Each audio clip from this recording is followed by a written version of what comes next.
আরো বেশ কয়েকজনের নানান রকম কিংবদন্তি রয়েছে, তাদের নিয়েও নানান গল্প রয়েছে।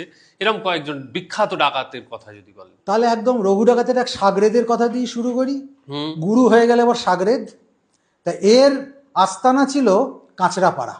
কাঁচরাপাড়া, আচ্ছা। কাঁচরাপাড়ার ডাকাতকালী হুম হুম। বিখ্যাত একদম। এটা হচ্ছে বীজপুর থানা, সেই বীজপুর থানার আন্ডারে। কিন্তু এখানে কোনো মূর্তি নেই। মূর্তি নেই? এই থানটায় খুব প্রাচীন বিরাট একটা নিম গাছ ছিল। এই নিম গাছটাকেই এরা দেবী বলে জ্ঞান করত। নিম গাছের গোড়াটায় সিঁদুর চন্দন লেপে মায়ের মুখের একটা অবয়ব তৈরি করা হয়েছিল। সেখানেই পূজা হতো, বলি হতো। পরবর্তীকালে যখন নগরায়ন হলো, কাঁচরাপাড়াও আস্তে আস্তে বৃহত্তর নগরের অঙ্গীভূত হতে লাগলো, কারখানার জন্য সব জমি টমি কেনা হতে লাগলো, তখন এই গাছটা কাটা পড়ে।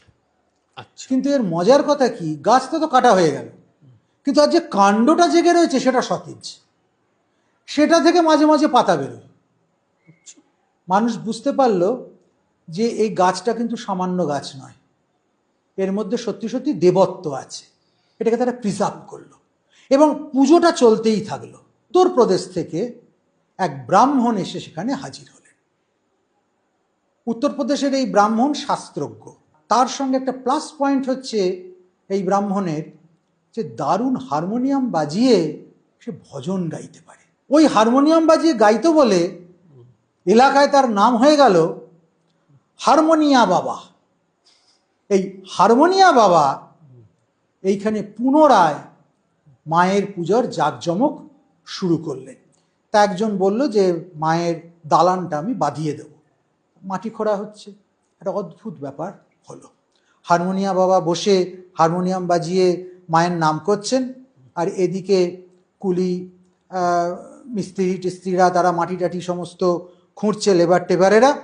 সেই সময় ওই গাছের গোড়া থেকে কিছু পয়সা উঠে এলো, পুরোনো আমলের পয়সা, আর তার সঙ্গে উঠে এলো 5টা ফল, একদম টাটকা। মনে হচ্ছে এই 5টা ফল এখনই বোধহয় কেউ ওই মাটির মধ্যে রেখেছে। এইখান থেকে সাধারণ অঞ্চলবাসীর মনে একটা বদ্ধমূল ধারণা হয়ে গেল যে এই জায়গাটা কিন্তু সাধারণ জায়গা নয়, এইটি হচ্ছে কাঁচরাপাড়ার ডাকাতকালী থান।